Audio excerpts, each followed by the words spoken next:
因嚟嘅。冇錯啊，就肥胖已經係糖尿病嘅成因之一嚟㗎。跟住慢慢咧，嗰啲心血管疾病啊、腎病都會帶埋身㗎。但如果以上呢啲病例一次過同時間發生嘅話咧，除咗會影響生活之外咧，仲會威脅到你嘅生命嘅。咁所以我哋今集會講下肥胖糖尿搞壞全身啊！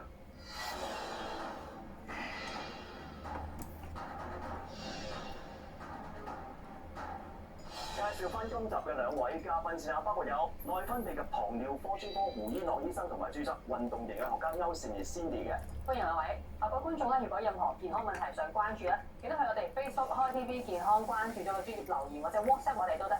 嗱，胡醫生啊，如果係即係有肥胖咧、血壓啊、心臟啊同埋個腎都出現問題，係個咩病咧？嗱，的確過去呢段時間咧，肥胖、糖尿病、心臟、腎臟咧，即係聽落去好似唔係好拉更咁咧。但係近年來咧，其實醫學界其實過去肥胖同埋糖尿病好似係內分泌專科嘅範疇啦，腎病當然腎臟專科啊，或者心臟專科咧，其實開始有個共識咧，就係呢一系列嘅病其實有個互相牽引一個共同嘅因果嘅關係啊，甚至會仲有個惡性循環。所以就將呢樣歸納為一個叫做心腎代謝綜合症咧，去描述呢一個係一個病嘅網絡咧，係需要及早去發現啊，去及早去治理啊，甚至要共同去處理嘅。呢個病有啲咩嘅症狀㗎？嗱，要睇咩症狀咧？睇下喺呢個病去到咩階段啦。係喺即係近年來咧，心臟學會咧就將呢一個叫做心腎代謝綜合症咧，就英文叫 CKM syndrome 咧，就將佢分咗幾個階段。咁出現症狀或者有幾嚴重咧，就睇下你喺個病嘅咩階段啦。嗱，第一個階段咧，其實純粹簡單嚟講咧，就一個肥字，或者叫做糖胖症，準確啲嚟講咧，其實係因為身體入邊累積太多嘅脂肪啊，或者啲致病嘅代謝紊亂嘅脂肪咧，去影響到個代謝失衡，亦都或者係血糖窄界咧，就叫做糖胖症啦。嗱，第二個階段咧，就已經出現咗叫代謝綜合症，即係除咗糖尿病之外咧，同時出現咗血壓啦、膽固醇啦、血脂啦，甚至一啲慢性嘅初期慢性嘅腎病咧，係呢啲係共同一啲叫風險因素咧，會發展成更加嚴重嘅器官出現問題。咁第三期咧，其實心同埋腎咧已經出現咗幾嚴重嘅器官嘅惡化，個功能嘅惡化㗎啦。但係去到呢一步咧，其實我哋都統稱佢叫做亞臨床嘅心血管病，即係未必出現臨床嘅症狀。但係喺檢查上咧，可能已經見到一啲結構性或者功能性出現啲幾嚴重嘅問題。嗱，要去到第四步咧，第四個階段咧，其實就已經出現咗臨床嘅事故啦。其實呢個時候心同埋腎咧都已經出現咗重創，到嗰時咧就可能會有啲心血管病嘅病徵啊、心臟衰竭嘅症狀啊，甚至腎衰竭啊，可能需要一啲洗腎嘅介入嘅治療添。咁 Cindy 就係點樣定義肥胖咧？同埋而家香港係有幾多人有肥胖啦，同埋糖尿等等嘅問題？嗱，肥胖咧係指過多或者異常嘅一啲脂肪囤積啦，而令到我哋嘅健康咧就構成威脅嘅。咁我哋亞洲人嘅 BMI 啦，23至25咧就屬於叫過重。當你超過25咧，就係屬於叫肥胖㗎啦。嗱，根據香港糖尿病聯會指出啦，而家香港咧就大概有70幾萬人有糖尿病啦，即係大概有10個人裏邊咧就有1個人有糖尿病。而國際糖尿病聯盟咧，佢就預告話，去到2030年咧，香港有機會我哋嘅糖尿病嘅人數咧係會飆升去到92萬人，即係大概我哋人口嘅13% 咁多㗎。嗱，會生其實咧，即係我好多時都會聽到啦，即係肥胖嘅人士咧，佢哋即係都功能一族咧，譬如話都會有啲嘅高血壓啦、心臟病啦、腎病啦，係咪呢一類型都會有個關聯喺度？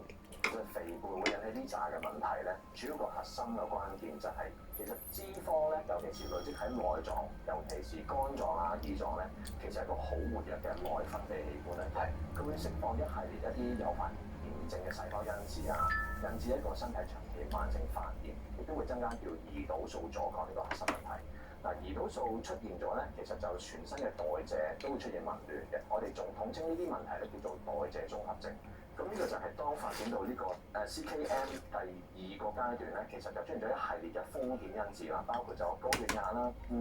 高血脂啦，呢啲都係因為胰島素阻抗咧擾亂咗呢個肝臟去製造脂肪啊、製造膽固醇嘅能力啦，亦都會激活咗呢個嘅自主神經系統，令到血壓上升嘅。咁當然個胰島素阻抗本身，你聽個名都知咧，就係阻住個胰臟做嘢。長時喺呢個狀態咧，個胰臟就要好似 overtime 咁樣過到要製造胰島素咧，去滿足到身體需求。久而久之，個胰臟功能就衰弱咧，到一個位胰臟供不應求啦，做唔到唔夠嘅胰島素咧，個血糖長期上升就叫糖尿病。咁呢一系列嘅係因為肥胖引起對個血管、對個胰臟同埋呢個心腎嘅影響嘅後果啦。真係講緊糖尿病啦，其實好多呢啲病人其實都好擔心咧，會唔會有腎臟同埋心嘅問題？點解佢哋會容易出現呢啲問題啊？嗱，其實糖尿病咧就係因為個血糖長期過高對血管嘅破壞。就住心臟同腎臟嚟講咧，其實正呢兩個器官咧都好需要健康嘅血管咧，維持佢哋嘅功能運作啊，提供養分俾啲心臟肌肉同埋腎小球嘅。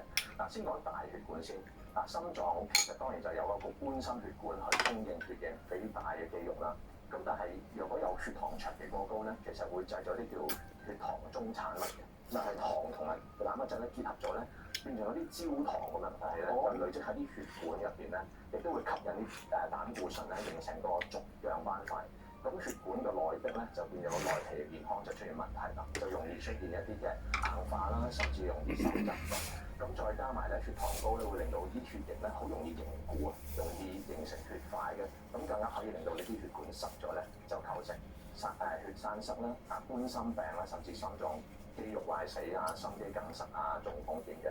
但係其實比大血管更加容易受傷咧，就係嗰啲細嘅血管。其實心臟入邊咧都有啲細嘅血管咧，去供應養分俾啲細嘅肌肉。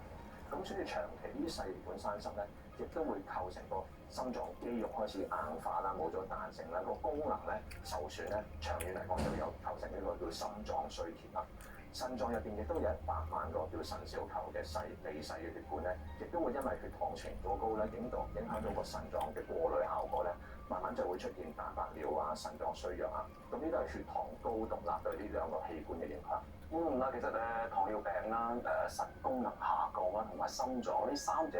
係咪都有個關聯喺度嘅？冇錯啊，頭先講咗即係血糖高咧，就影響咗個心腎嘅功能啦。但係原來呢兩樣嘢發生咗咧，亦都會互相影響嘅喎。其實如果講腎功能開始受阻咧，其實個身體容易累積多咗水分啦，好難去排走啲毒素啊、啲電解質嘅執行咧，其實會增加個心臟嘅負荷，個心臟就長期都要過量去運作咧，去泵嗰啲水分去運行全身咧，亦都會加重個心臟衰竭。反之，到個心臟咧個功能不足咧，個供血俾翻個腎臟咧有到受影響，因為腎臟係好需要長期嘅足夠嘅水分啊，去血液去供營養俾佢，佢先做到佢工作。咁所以容易有心血管病咧，又係多咗有腎衰竭。咁所以兩樣嘢咧有個惡性循環。出現咗一樣嘢，好似骨牌效應咁樣，又會影響另一個系統。嗱，關於糖冠心腎綜合症，我哋仲有好多嘢想問啊，轉頭翻嚟繼續啊。一講起浸冰浴咧，好多人都以為運動員先用得上，其實你同我都浸得㗎。Venus 啊，可唔可以講解下咩叫做浸冰浴啊？其實咧浸冰浴咧，亦都係好多運動員攞嚟修復肌肉嘅一個方法。咁其實大致就係咧，人體咧喺一個10至15度嘅冰水入邊咧浸2至4分鐘，令到身體嘅肌肉咧嘅血液循環咧可以提高，咁血管收縮之後暖翻之後咧就擴張，令到自己身體嘅修復功能咧係加速嘅。我見好多運動員，例如足球員啊、欖球員，佢哋咧運動之後都會浸冰浴喎。其實點解咧？因為咧你嘅身體咧喺個冰水嘅時候咧，你嘅血管會收縮啦。咁之後當你起翻身嘅時候咧，血管會擴張。咁佢哋做運動嘅時候，肌肉會有啲乳酸，咁所以啲代謝物亦都會可以借由呢個方法咧，就加速佢哋嘅循環，咁加速佢哋快啲收復就可以繼續去比賽。咁係咪人人都可以浸冰浴㗎？其實一般咧一啲健康嘅成年人咧都浸得嘅，咁但係要留意翻，如果心臟有一啲長期疾病啦、懷孕啦，或者有食緊啲長期藥物咧，就盡量唔好啦。咁最緊要都係聽翻啲專業醫生嘅意見。如果有低溫症啊，呢啲亦都係盡量唔可以去做呢件事嘅。另外咧，最好咧就揾翻一個專業嘅教練咧，係從旁協助咧，咁就係最安全嘅。咁浸嘅時候有冇話有啲咩要注意或者要準備嘅咧？咁其實浸嘅時候咧，就係有一個浴缸啦，或者一個冰桶啦。我哋預備咧大概係10至20公斤嘅冰，咁水溫咧大概係10至15度。我哋要預備一啲保暖嘅衣物咧，喺浸完之後咧，我哋係可以即時可以攞到去保溫。咁浸完之後啦，又有啲咩要注意㗎？咁其實好多時我哋浸完之後咧，都會覺得好凍啦，我哋就唔可以即刻去沖熱水涼嘅，因為要令到身體回暖翻。我哋可以做一啲適量嘅運動，令到身體個血液循環增強翻嘅。咁如果浸嘅時候覺得唔舒服嘅話咧，咁我哋就即刻停止，盡量去避免任何嘅意外發生。事不宜遲啦，我想快啲試我呢個初體驗啊！我哋嚟啦。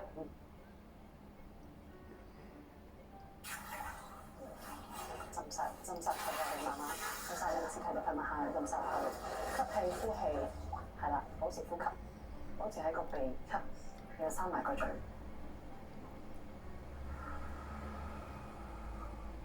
做得好好啊！哇！呢個浸冰浴嘅體驗咧，而家我咧就適應咗啦。頭先一入嚟嘅時候咧係有少少，因為我未試過啦，所以有少少難接受。但係我而家由佢有少少鼻嘅感覺，但係 feel 到佢血液循環都好犀利嘅。而家咧我就真係 cool down 咗啦，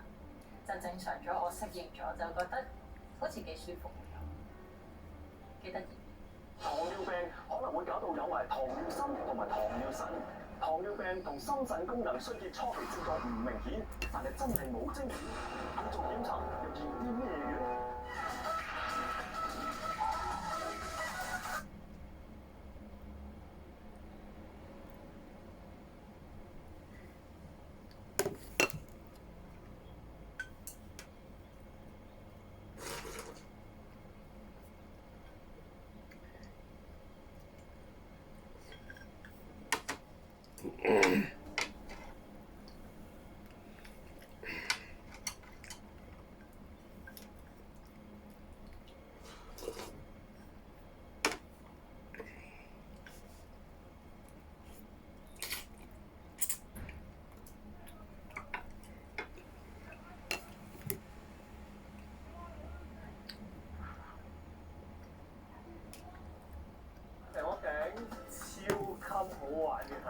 堪稱美麗之最，有大名鼎鼎嘅呢個埃本哈杜城，好電影感重嘅呢個城市。學人去非洲，而聽晚8點半，康熙菲利77台。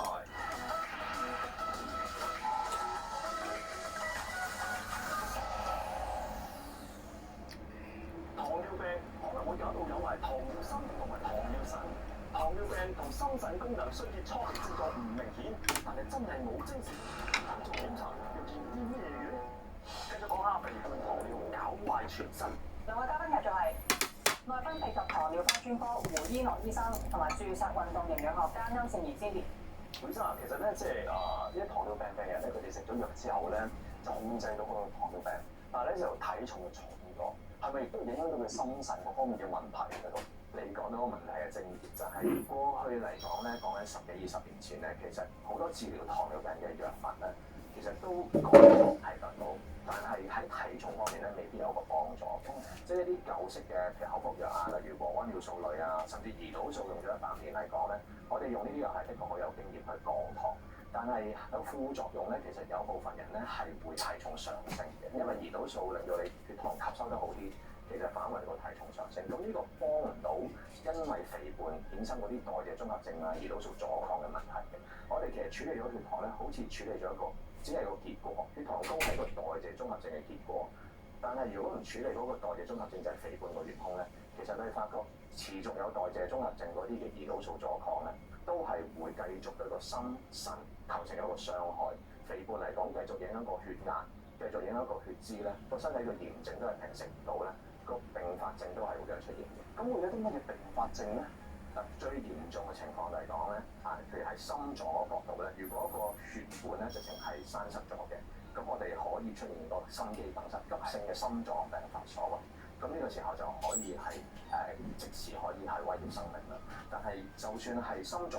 衰竭嚟講咧，就未去到即時致命咧，都會好嚴重咁影響嗰個生活質素，因為嗰個病人可能會行2步都唔夠氣啊，或者係根本上做生活嘅一般嘅行為咧都做唔到。咁如果腦血管收窄嘅，亦都可以引致中風啦、心律不正啦，亦都會影響嗰個容易心跳快、血暈啊咁樣。咁至於腎臟最嚴重咧，當然就係洗腎啦。咁好多人都可以需要長期要擸住個洗衣機啊，或者係洗肚啊，咁都會大大影響生活質素。醫生其實無論係糖尿啊定係心腎問題咧，初期可能嘅症狀都唔係好明顯嘅。咁其實病人可以點樣察覺到自己有呢啲病？其實糖尿病啊，同埋呢啲心腎問題咧，除非去到好嚴重，頭先講過第4個階段咧，你都未必真係察覺到嘅。但係症狀上嚟講咧，會自己留意啲咩？譬如腎臟衰弱啊，有啲人可以會發現一啲水腫啦，或者係好容易氣喘啊、好攰啊咁樣，亦都會腎衰竭引起貧血啊，個人可能面色蒼白啊，甚至好似有啲黃咁嘅皮膚顏色。嗱，至於心臟方面咧，直至到個心臟血管就係受傷得好嚴重之前咧，都未必有明顯症狀，但係有可能會有啲病人會行兩步啊，會唔夠氣啊、心口翳啊，或者見人啊，或者腳腫得好緊要咧，呢啲都可以係心臟衰竭症狀嚟嘅。咁呢啲患者有冇話要定期做啲咩檢查咧，去即係確保自己嘅健康？嗱，正因為呢啲症狀唔明顯咧，其實都好靠個患者咧係及早去做啲檢查去發現嘅。喺檢查方面咧，亦都喺唔同嘅階段咧，去意識到自己係在咩風險狀態咧，可以及早去處理嘅。嗱，其實喺第一個階段，其實好簡單嘅，純粹就係比較肥，咁只要上磅或者去驗佢睇下呢條糖咧，已經知道自己有冇出現咗呢個叫糖胖症㗎啦。咁但係肥咧靠 BMI 咧，其實未必好準確嘅，因為有好多人咧個磅數可能正常，但係肥喺內臟。呢個時候咧，我哋都會鼓勵咧去做一啲叫脂肪肝嘅檢查，譬如一個纖維化掃描咧，可以準確量度你嘅肝嘅脂肪比例咧，可以意識到一啲就算體重唔高嘅人咧，原來已經出現咗由內臟累積太多脂肪。第二個階段咧，其實就需要做多啲血液嘅檢查啦，譬如已經發現有血糖窄界啦，咁會更加去積極去驗血脂啦、膽固醇啦，去驗蛋白尿啦、腎嘅過濾功能啦，甚至去睇下啲尿酸啊，甚至可以驗去睇下啲心臟衰竭嘅一啲風險因子咧，會唔會已經進入咗呢個風險嘅級別㗎啦？嗱，至於去到第三個階段咧，其實個器官可能已經出咗幾大嘅問題啦，可以做一啲嘅冠狀動脈電腦掃描斷層嘅檢查咧，可以意識到個心血管收窄程度，心臟嘅功能亦都可以透過超聲波去評估嘅。驗血同驗小便咧，喺呢個情況係更加重要咧，去定期去將自己嗰個腎病啊或者蛋白尿嘅程度咧，歸納於唔同嘅階段咧，去針對嘅處理嘅。另外先係即係譬如話我自己喺屋企住多，咁但係外食一族，因為呢個糖尿心腎一個好大嘅挑戰喺外邊買嘢食，咁我可以點樣做法咧？嗱，其實好簡單啦，首先盡量減少或者係避免食一啲超加工嘅食物啦，一啲快餐嘅餐廳啦，因為嗰啲咧通常用好多即係腸仔啊、午餐肉啊呢啲超加工食物啊，有好多煎炸、好多油膩嘅嘢啦。咁另外咧就通常我哋啲飯餐，我哋香港咪好大份嘅，係啦，咁啊通常就啲飯又好多，你望落去咧都應該似有2-3碗嘅。咁其實你食得太多碳水化合物咧，咁你身體你用唔到啦，亦都會轉變為脂肪。咁我哋有個小 tips 啦，就係用湯羹嚟計。咁你大概食5湯羹嘅飯咧，其實就即係等於1碗㗎啦。咁其實可能你已經係夠㗎啦，或者有啲人係成日坐喺度嘅，咁可能就即係再要食少啲啲添。咁啊，另外咧就你見到啲餐啦，通常咧都係得個1-2條菜。咁其實咧就即係都建議係可以額外再嗌多份嘅蔬菜啦，令到自己個膳食纖維可以攝取多啲，同埋可以增加飽肚感嘅。咁可能你揀湯麵啊、湯粉啊呢啲，食完之後就唔好飲埋個湯喎。咁咧就會即係比較一啲健康少少嘅選擇啦。但係運動方面咧，係咪都可以幫助到呢個即係血糖啊各方面嘅問題？係啊，因為運動咧其實可以幫助到提升呢個胰島素嘅敏感度啦，咁就可以幫助 uptake 到多啲你身體裏邊嘅血液裏邊嘅血糖嘅。咁除此之外咧，就可以你運動就可以幫佢消脂啦，可以好好控制到體重啦。咁啊建議咧1個星期咧就最好就做150分鐘以上中至高強度嘅運動。咁啊，中間咧又加插2至3次一啲嘅阻力嘅訓練，去增強多啲你嘅即係肌肉大隻啲，咁樣就會更加好啦。希望。跟住兩位新各位咧喺運動同埋飲食上都要做到好好啊，一定要保持身體健康。